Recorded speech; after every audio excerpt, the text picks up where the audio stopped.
मैं महाराष्ट्र के लोगों को, देश के लोगों को भारत की राजनीति में आ रही एक विकृति से सावधान भी करना चाहता हूं।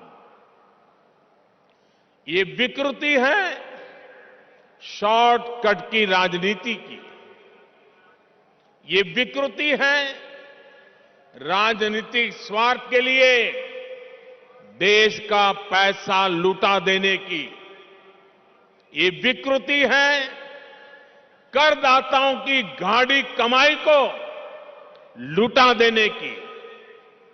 शॉर्टकट अपनाने वाले ये राजनीतिक दल, ये राजनीतिक नेता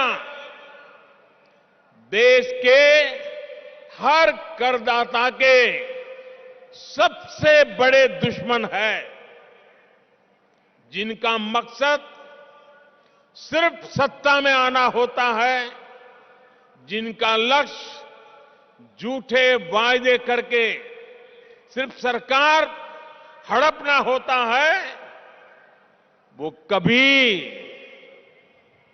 देश नहीं बना सकते।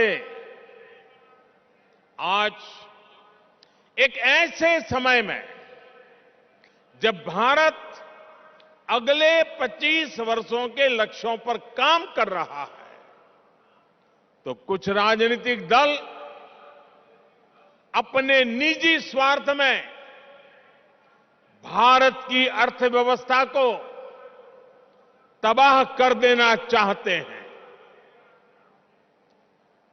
हम सबको याद होगा जब पहली औद्योगिक क्रांति आई, हिंदुस्तान उसका लाभ नहीं उठा पाया। दूसरी, तीसरी औद्योगिक क्रांति में भी हम पीछे रहे, लेकिन आज जब चौथी औद्योगिक क्रांति का समय है, तो भारत इसे गंवा नहीं सकता। मैं फिर कहूंगा, ऐसा अवसर किसी देश के पास बार बार नहीं आता। शॉर्टकट से कोई देश चल नहीं सकता। देश की प्रगति के लिए स्थायी विकास, स्थायी समाधान के लिए काम करना, एक लॉन्ग टर्म विजन बहुत ही जरूरी है।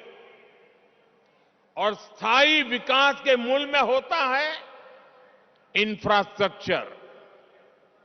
एक समय दक्षिण कोरिया, साउथ कोरिया भी गरीब देश था, लेकिन इंफ्रास्ट्रक्चर के माध्यम से उस देश ने अपना भाग्य बदल दिया।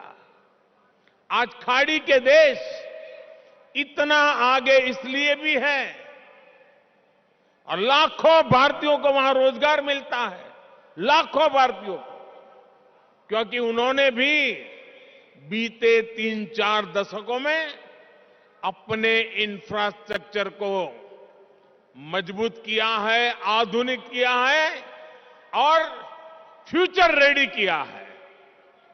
अरे कब आपको पता होगा, आज हिंदुस्तान के लोगों को सिंगापुर जाने का मन करता है।